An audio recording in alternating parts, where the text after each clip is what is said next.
예수님께서 어느 날 제자들에게 물어보셨습니다. 사람들이 나를 누구라고 하느냐? 제자들이 대답합니다. 더러는 죽은 세례 요한이 살아났다고도 하고, 더러는 구약시대 엘리야 선지자가 다시 왔다고도 하고, 더러는 옛 선지자 중에 한 사람이 다시 살아났다고도 합니다. 그랬더니 예수님께서 그러면 너희는 나를 누구라고 하느냐? 하고 질문하셨습니다. 이때 베드로가 예수님을 누구시라고 합니까? 하나님의 그리스도시니이다. 그리스도는 우리말로 구세주라는 뜻이죠. 같은 기록이 실린 마태복음 16장 16절에 보면 이때 베드로가 주는 그리스도시요 살아계신 하나님의 아들이시니이다 했다고 나와 있습니다.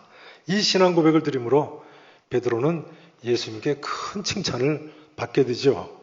여러분, 예수님을 진심으로 구세주라고 믿으십니까?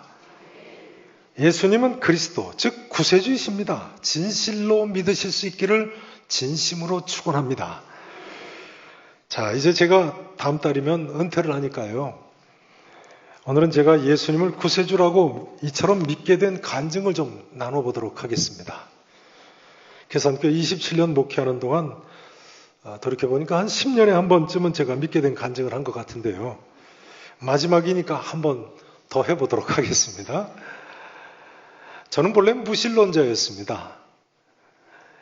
예수님이 구세주이심을 믿지 않는 것은 물론이고요. 하나님의 존재조차도 믿지 않던 사람입니다. 우스운 것은요. 저는 청년 때는 인간의 한계까지도 믿지 않았습니다. 세상 사람들, 특히 젊은이들 중에 이런 사람이 제법 있습니다. 내가 뭐든지 할 수 있을 것 같이 생각하는 사람들입니다. 저는 젊을 때는요. 중국 내륙 어디 깊숙한 데 가면 실제로 한 1000년 넘어 사는 사람들이 있는 줄 알았어요. 그리고 거기 들어가면 보면 축지법 쓰는 사람도 있는 줄 알았어요. 뭐 요즘은 핸드폰이 있어가지고 뭐 내륙 깊숙한 데가 따로 없겠습니다만 그때는 뭐 이렇게 정보가 더 자유롭게 소통될 때가 아니니까요. 실제로 그렇게 주장하는 사람들이 제법 있었어요. 근데 저는 처음으로 대학 입학 시험을 볼 때 인간의 한계를 느꼈습니다. 저는 일찍부터 연세대학교 모과만 가려고 했었습니다. 왜냐하면 저희 아버지가 연세대학교 바로 극과 1회 졸업생이신데요. 극과 교수가 되려고 하셨는데 6.25 사변 때 부산으로 피난 갔으면 교수가 됐는데 덕적도로 피난을 가셔서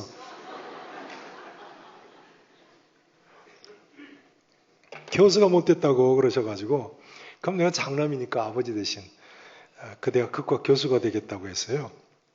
근데 저는 그때 인간의 한계를 처음으로 어렴풋이 느꼈습니다. 그렇지 않습니까? 공부를 하다 생각해 보니까 아무리 공부를 내가 열심히 한다고 해도 시험 당일 맹장수술이라도 걸리면 하게 되면 그 대학 극과는 못 가는 거죠.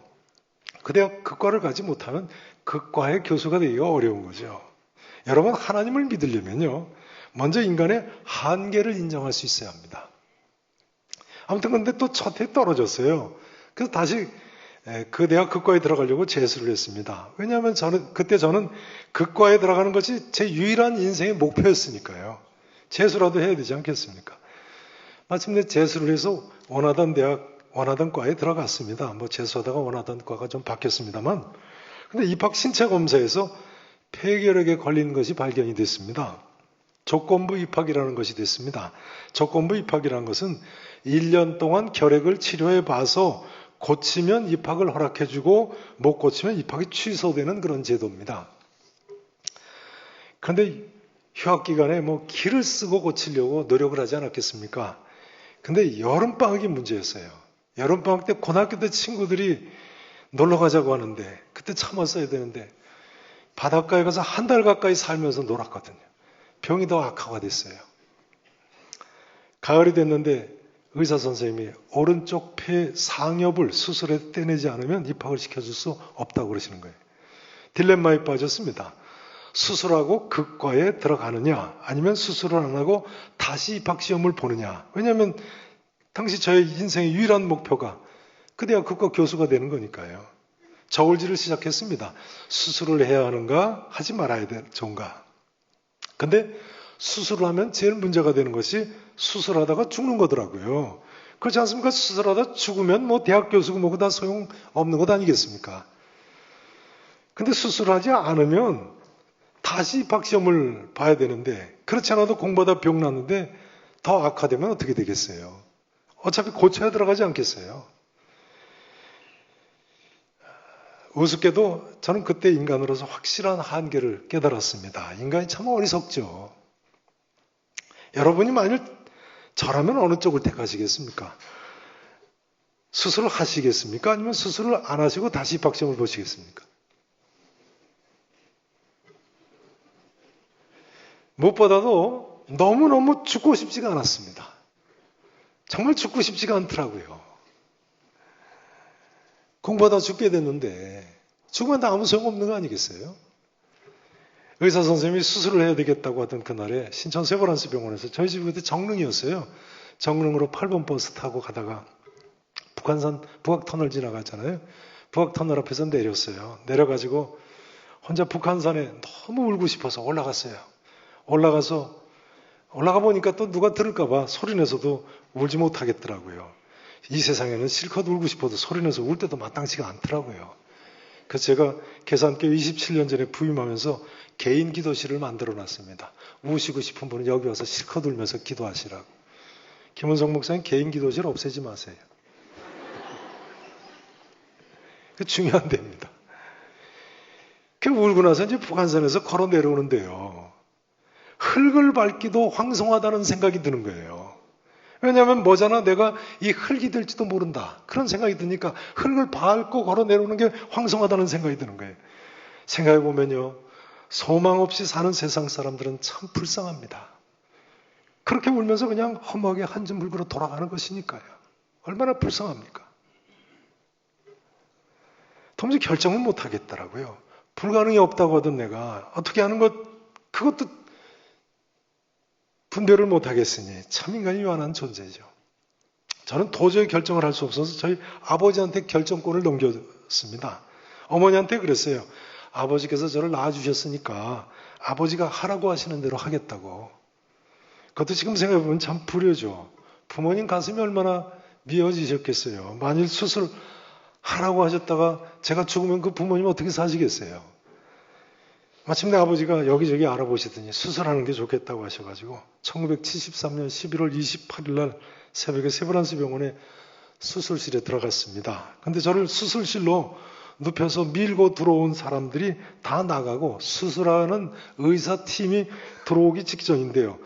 그 방에 저 혼자 누워 있었습니다. 수술실에 혼자 누워가지고 난생 처음 기도라는 것을 소리내서 했습니다.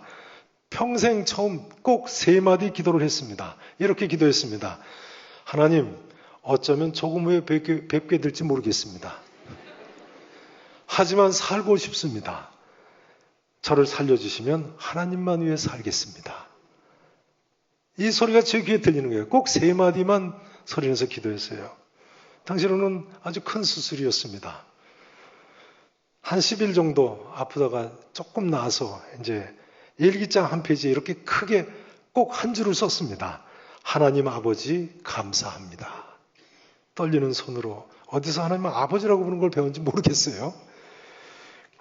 아주 급속히 회복이 됐습니다. 근데 문제가 생겼습니다. 하나님께 한 약속을 지키지 않는 거예요. 살려주시면 하나님만 위해 살겠습니다 했습니다만 하나님만 위해 살기는 고사하고 교회 한 번도 안 갔습니다. 그렇게 생각했어요. 하나님 믿는다고 꼭 교회 가야 되나? 어떻게 생각하십니까? 찬송가도 한 곡도 안 했습니다.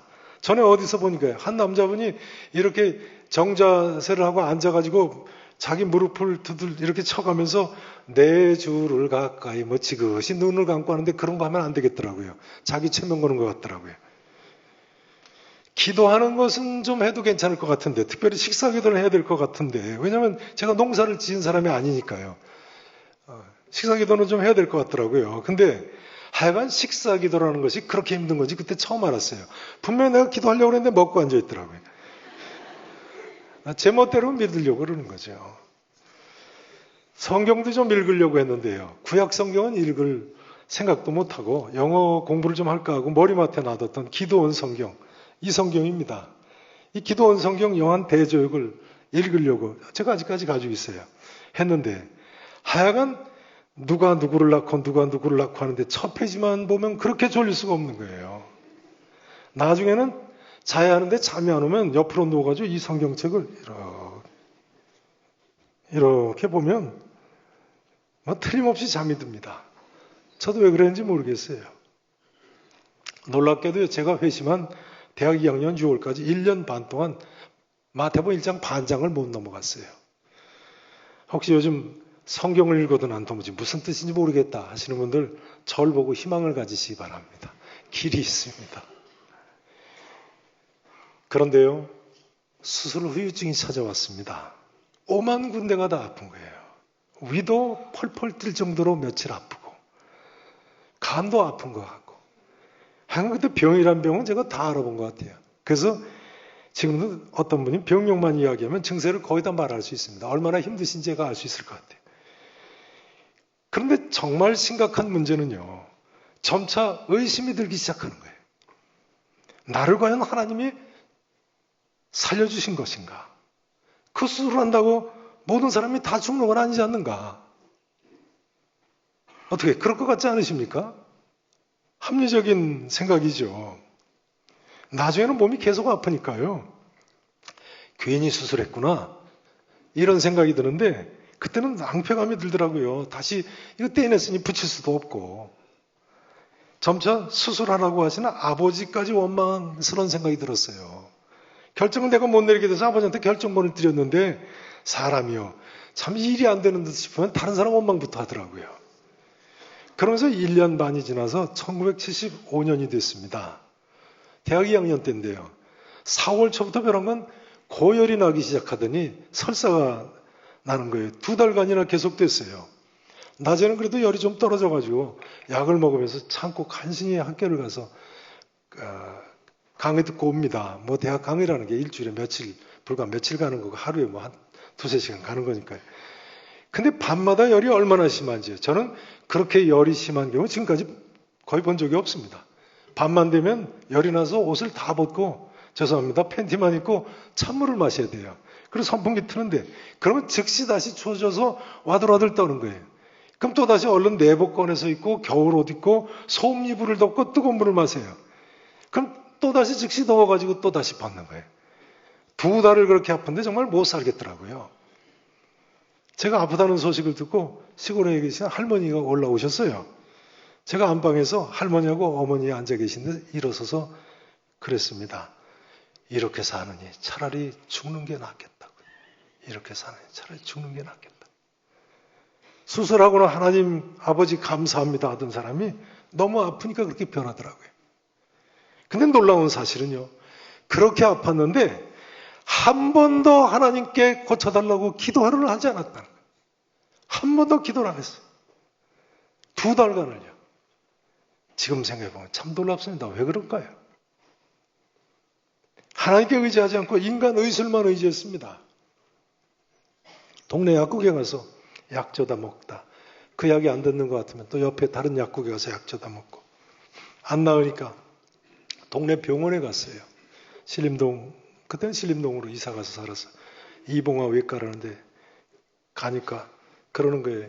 이 병은 꼭 장티푸스, 연병이 있지 않습니까? 장티푸스 같은데 6월에는 장티푸스가 안 돈답니다. 그거 이상하네.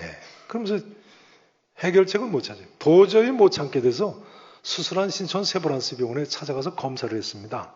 그런데 검사를 해놓고 검사를 기다리던 1975년 6월 23일이었습니다. 그때 제가 당시에 일기를 썼기 때문에 생생하게 기억합니다. 그날도 방과 후에 신촌학교에서 버스를 타고 신림동 집으로 얼른 오는데요. 왜냐하면 빨리 집에 가서 이제 이불 펴고 또 열날 준비를 하고 누워 있어야 되니까요. 마침 그날 또 봄비가 오락가락하고 있었어요. 버스에서 내려가지고는 정오쯤 됐는데 고개를 숙이고 부지런히 이제 땅만 내려다보고 집으로 가는데 집 근처 골목길을 올라가다 땅에 보니까 무슨 종이 조각이 하나 떨어져 있어요. 손바닥 한 반 크기 정도에. 근데 땅에 떨어져 있는 종이 조각을 누가 관심을 갖겠습니까? 휙 지나가는데 벼랑간 무슨 생각이 드냐면요. 그 얼마 전에 조선일보인지 동아일보인지 신문 일면 아래 조그마한 그 일자 컬럼란에 이런 글이 있었습니다. 우리나라 사람들이 길에 너무 쓰레기를 많이 버린다. 후진국 사람들은 길에 쓰레기를 버리지만 선진국 사람들은 길에 떨어져 있는 종이 한 장도 주워서 읽어보고 쓰레기통에다 갖다 버린다. 그 글을 읽은 게 퍼뜩 생각이 나는 거예요. 저도 모르게 획 돌아서서 여기서 저기 오케스트라 정도 되는데 되돌아가서 길에 떨어진 그 종이를 주워서 읽었습니다. 근데 그 종이 쪽지에 성경 구절이 적혀 있는 거예요. 요한복음 5장 14절 하반절의 말씀이었습니다. 예수님께서 38년 된 중풍병자를 고쳐주시고 다시 만나서 하신 그 사람에게 하신 말씀이죠. 5장 14절 하반절 말씀.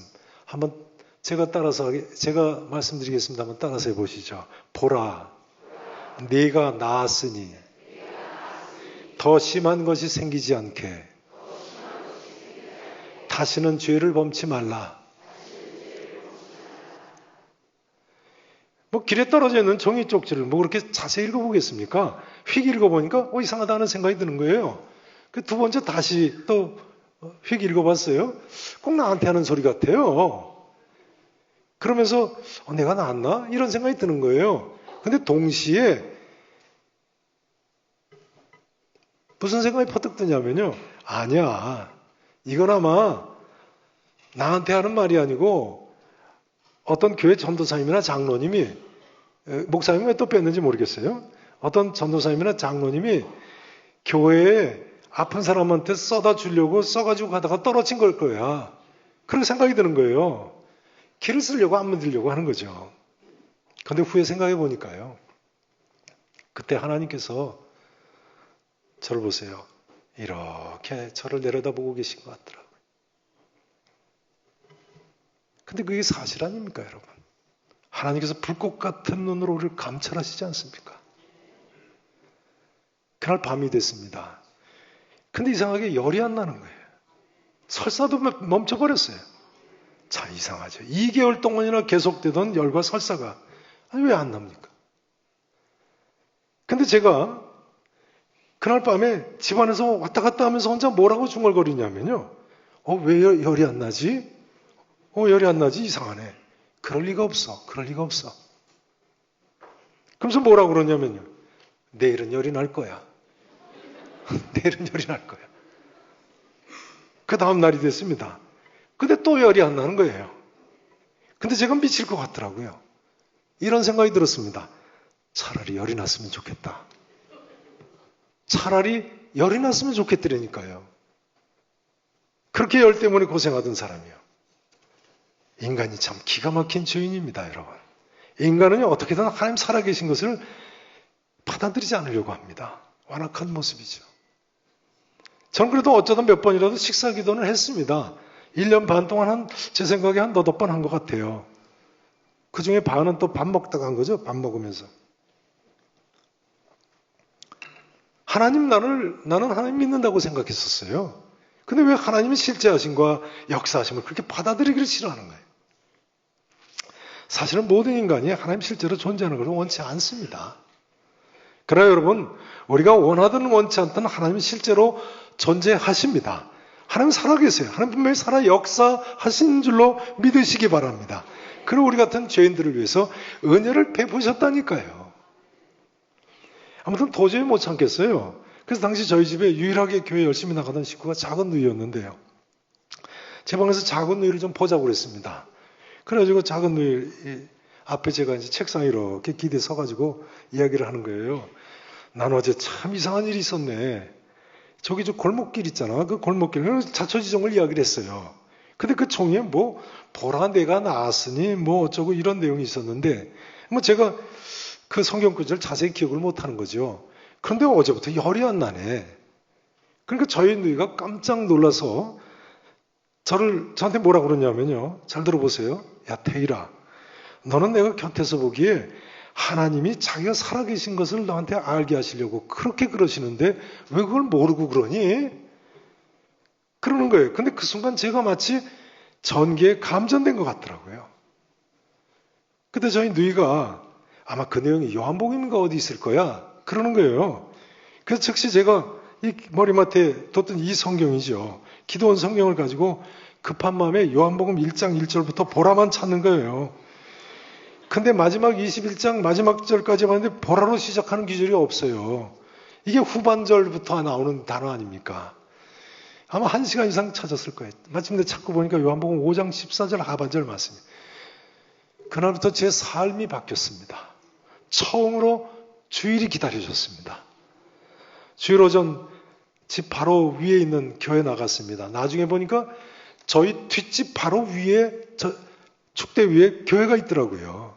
그 교회가 저희 청년부, 제가 청년부 나가고 전도사, 강도사, 부목사까지 한 신림동에 있는 우리 교단 제일성도 교회입니다.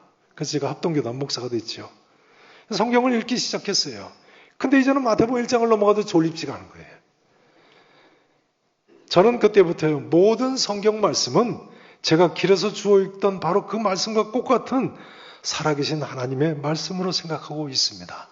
예수님께서 제게 직접 하시는 말씀으로 생각하고 읽습니다. 나중에 보니까 그것이 대한예수교 장로 합동교단의 성경관이더라고요. 기도도 하기 시작했고 찬송도 하기 시작했습니다. 그런데요, 그 다음 주에 세브란스 병원에 결과를 보러 갔습니다. 세브란스 병원 검사 받아놓고 결과를 기다리던 도중에 그런 일이 있었던 거니까요. 근데 의사 선생님이 저한테 그러는 거예요.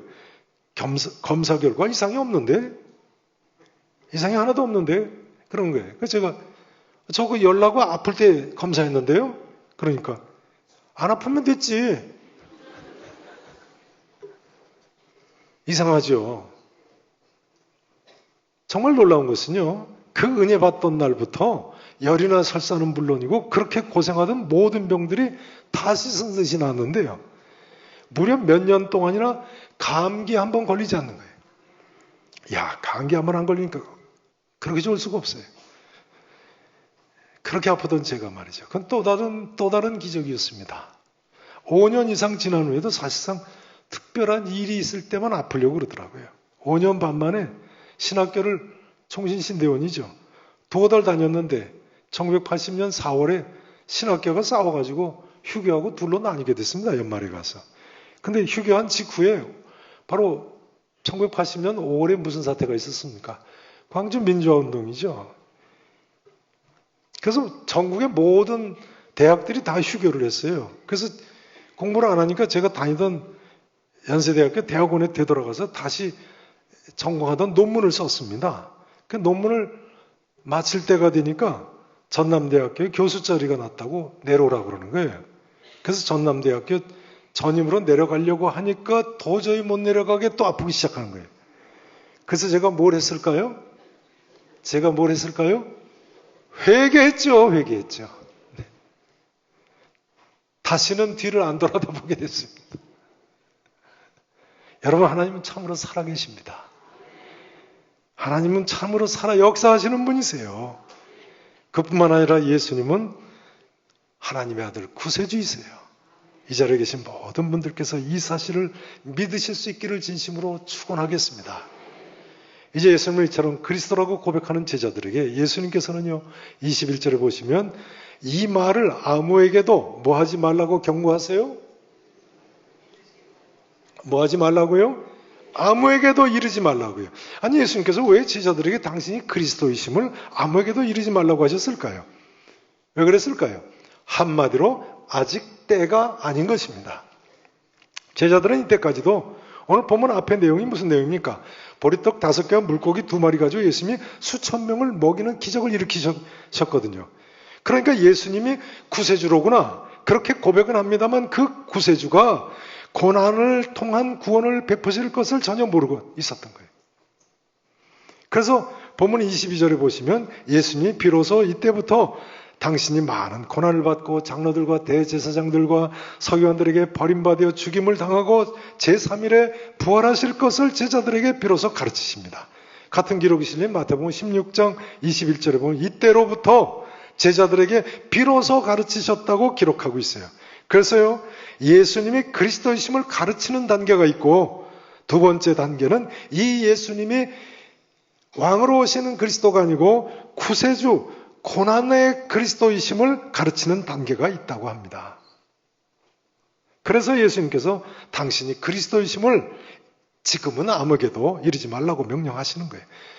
마지막 부활하시고 승천하실 때는 온 모든 민족에게 가서 이 복음을 전하라고 말씀하시지 않습니까?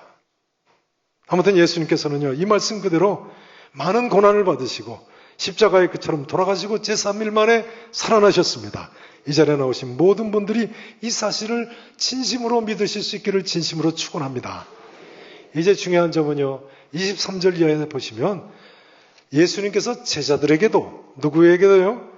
제자들에게도 아무든지 나를 따라오려거든 자기를 부인하고 따라서 하실 거예요. 날마다 제 십자가를 지고 나를 따를 것이니라. 예수님의 고난의 이처럼 누구든지 아무든지 우리까지도 동참하실 것을 요구하셨다는 점입니다. 이제 이 질문을 드리지 않을 수 없습니다. 성도 여러분, 여러분은 그동안 얼마나 자기 자신을 부인하시고 자기 십자가를 지고 예수님을 따르셨습니까? 간증을 하나만 더 하고 마치겠습니다. 제가 연대를 다닐 때요, 그렇게 해서 이제 입학을 했죠. 연대 다닐 때 저희 집이 이제 신림동으로 이사를 갔어요. 그 신림동에서 98번 버스를 타고 다녔습니다. 요즘도 뭐 98번 버스가 있는지 모르겠습니다만 그 98번 버스는 신림동에서 출발해서 영등포로에서 제2한강교, 요즘은 양화대교죠. 제2한강교를 지나서 신촌으로 가는데요. 어느 날 아침에 학교를 가는데 제2한강교를 건너기 직전에 영등포에서 이제 자리가 나가지고 제가 버스 맨 뒷자리에 앉게 됐습니다. 근데 제가 자리를 앉고 보니까 성경책을 읽고 싶은 거예요. 가방 안에 성경책이 있는데 읽고 싶은 거예요. 근데 그날 아침 따라 벼랑간 성경책을 꺼내서 읽는 것이 부끄럽게 느껴지는 거예요. 대학 2학년 때 믿은 지 채 1년도 안 됐을 때 이야기입니다. 신촌 쪽은 이화여대가 있죠. 홍익대학이 있죠. 연세대학이 있죠. 서강대학이 있죠. 수많은 대학생들이 아침 그 1교시 시간쯤 되면 버스에 가득 차서 뭐 앉고 서서 갑니다. 그 많은 학생들 속에 의자에 앉자마자 성경을 꺼내 읽는 게 부끄럽게 느껴진 거예요. 그런데 동시에 또 너무너무 이 성경책이 읽고 싶은 거예요. 이제 은혜를 받은 거죠. 그래서 읽고는 싶은데 꺼내 읽을 용기가 없어요. 저를 좀 보세요. 바로 이 성경책입니다. 제가 아직까지 이거 보관하고 있어요. 여기 보면 1976년 8월 9일 이런 날짜도 있어요. 성경 기절적으로는. 76년이니까 제가 대학 3학년 때예요. 너무너무 성경 읽고 싶어서요. 이 성경을 가방 안에다 이렇게 있는데 여기를 이렇게 열고 이렇게 들여다봤어요. 근데 살짝 들여다보는데 제 눈에 척 하고 들어오는 첫 줄이 바로 오늘 본문 26절 말씀이었습니다. 무슨 내용입니까? 첫 줄이요. 따라서 하시죠. 누구든지 나와 내 말을 부끄러워하면 뭐 하면요? 깜짝 놀라서 그 뒤를 보니까 전 이건 이제 처음 읽은 거예요. 이런 귀절이 있는지도 모르는 거예요. 그 다음 뭐라고 돼 있어요? 인자도 자기와 아버지와 거룩한 천사들의 영광으로 올 때에 어떻다고요? 그 사람을 부끄러워하리라. 야, 참 신기하죠. 꼭 저한테 하시는 말씀 같지 않습니까? 저는 그 순간 가방에서 이 성경책을 꺼내 읽기 시작했습니다. 저는 그날 그 순간부터 오늘날까지 예수님에 대해 말하는 것과 이 성경책을 들고 다니는 것을 부끄러워하지 않습니다. 왜냐하면 누구든지 나와 내 말을 부끄러워하면 인자도 자기와 아버지와 거룩한 천사들의 영광으로 올 때 그 사람을 부끄러워하리라고 말씀하지 않으셨습니까? 여러분, 예수님과 이 말씀을 언제 어디서나 부끄러워하지 마시기 바랍니다. 사도 바울은요, 로마서 1장 16절에서 이렇게 외쳤습니다. 내가 복음을 부끄러워하지 아니하노니 이 복음은 모든 믿는 자에게 구원을 주시는 하나님의 능력이 됩니다. 우리는 무슨 일이 있어도요, 무슨 고난과 역경과 어려움이 있고 심지어 박해가 있다고 해야 돼요. 예수 그리스도와 이 진리의 말씀을 부끄러워하지 않고 담대하게 전하는 하나님의 사람들이 되셔야 되겠습니다. 이런 삶을 일평생 사시는 우리 계산의 성도 여러분 되실 수 있기를 우리 구주 예수 그리스도 이름으로 간절히 축원하겠습니다. 기도하시겠습니다.